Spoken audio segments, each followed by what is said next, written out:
Pregame.com. Welcome back to Pregame.tv. We're going to talk about Super Bowl props. We're not going to actually give you our Super Bowl prop picks in this one, but we're going to tell you some things that we look at and how we attack it. And boy, and I tell you what, no disrespect to you, Ken, but we've got the king of props here with Bryan Leonard. This is a guy that, you know, puts in a lot of homework on it. And I want to excuse the pun, give you your props on the props. But hold on, I think you and I deserve a little credit here because we allowed Bryan to be there. And, of course, omit his duty here with the three of us, because there's usually three. But last week there was two because Bryan Leonard had to be there, and he's the prop guy. So we just want to, when you nail all those props, we just want to make sure that we're there for a certain percentage. Props. Shame on you and me, Ken, for not, you know, we should have just had 3 empty chairs here last week. But I was on my way to West Virginia. Yeah. Oh, I'm a legend there. The situation being, you do put a lot of work in this, and I know, and I talked to you before, and I haven't heard you mention this yet this year, and I hope I'm not giving out any things, but you save your prop sheets from the year before, and because then it gives you a head start of knowing what props the LVH is going to bring out the following year, so you can sit there and start doing your work in that week in between, you know, figuring out, you know, if you're looking at it from averages. And I know you talked on the podcast today how you've tweaked it a little bit instead of doing season up. You know, rather than me talking about it, let me just go ahead and kick it to you. Well, you know, everybody handicaps props a little bit differently. I'm listening to the radio on the way over here, and a couple other guys in the industry were talking about it. And one of them said, he goes, basically what I do is I handicap the game, and then I go off the props. Jeff Sherman over at the Hilton says, well, I handicap the props and go off that to decide who we like in the game. I do it somewhat differently. I don't do it that way. Mine is all mathematical, and it comes down to, and it's not averages. You know, that's a mistake a lot of people make, is they use averages. You got to use the, you know, the means. You know, so many over, so many under. If, you know, if let's say they make tackles 4, how many games did he go over 4? How many did he go under? That type of thing. But you know, and I know guys, and I've done this in the past, where you would take every game, the entire season, and go through and say, okay, out of the, by this point, 18 games, how many of those games went over, under, whatever. But as we talked about in the last video, certain teams changed. This Denver defense has changed. The Denver offense has changed. Seattle, maybe not as much. But I go back 7 games. At least this year I've gone back 7 games. If it's a total disaster for me, maybe I'll change back next year.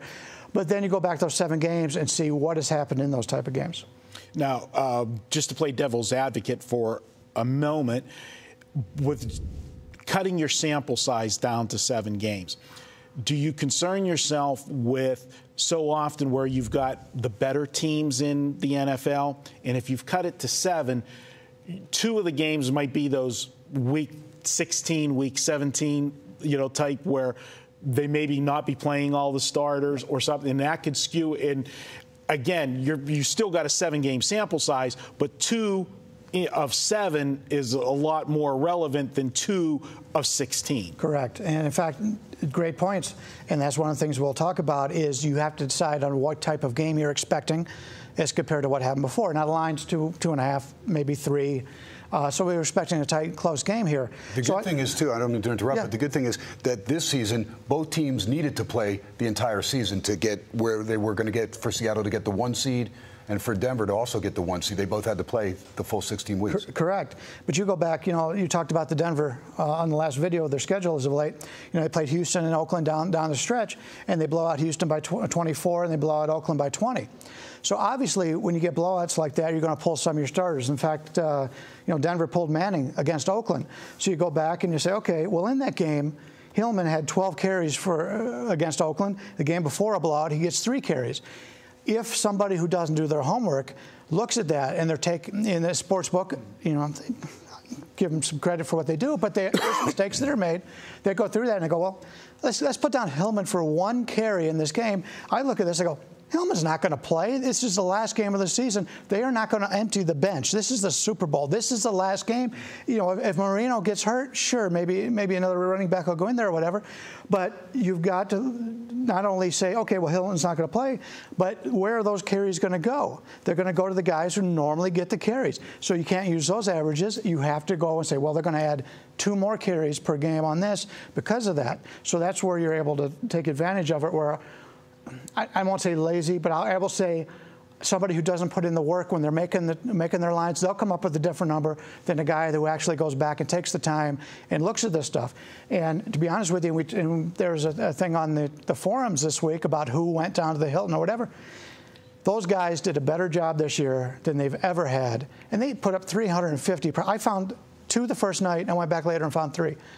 Spent a lot of time, and I've only got 5 bets in. They put in the work, and they did a great job. And hats off to Jay Cornhay and his entire crew at the LVH because, you know, I don't know if we can say it or not, but I'll say it. They've got the balls to be the ones to go out there and stick their necks out first. And there's a lot of sports books in town that, you know, they delay. You go in and say, when are you releasing the props? Maybe tomorrow, maybe later tonight. And they're waiting to get what the LVH has out and just copycat it. It's ridiculous. And Brian, we went how many different places Friday, you know, around, and, you know, we were at one property and you went up. Our friend Frank went up. I went up. We got 3 different answers. 3 different answers. I got Monday, and I almost asked the guy, you do know that game's being played Sunday, don't you? Yeah. So, but Ken, anything you want to add on your style of the looking for props? No, before we get to the. I'm like you guys as far as looking a certain amount of games back and trying to see, because if you look at something like that happened consistently in September and the team changed and maybe different personnel were playing, they had to adjust from injuries, whatever it was. They're a different team. You've got to take all that into consideration. So you can't always use the whole ball of wax there as far as the entire season. I think I'm a hybrid of what you're doing, Brian. I'm going to look at averages, you know, in the numbers to support what I'm doing, but I'm also going to look at how I think the game is going to be played. And with one of the props that I'm going to give in the next video, you know, I'll explain it because of what I think is going to happen in the game is going to dictate why I like that particular prop. So it's a combination of both. And I agree with that too, because we kind of talked about that a little bit off the air, is how the teams are going to play gives you an idea of what they're going to do to accomplish that. And in order to accomplish that, these are the certain players who you think are going to get the ball more often, and maybe some others that are not. So you do incorporate that a little bit, and it's sort of like a massaging of the numbers type of thing. Mm-hmm. I agree. Great stuff, guys. I hope we helped you in, you know, how to come about making your prop plays. But hey, if you don't want to do the homework, you just want some free props, that's in the next video. Stay tuned. Pregame.tv.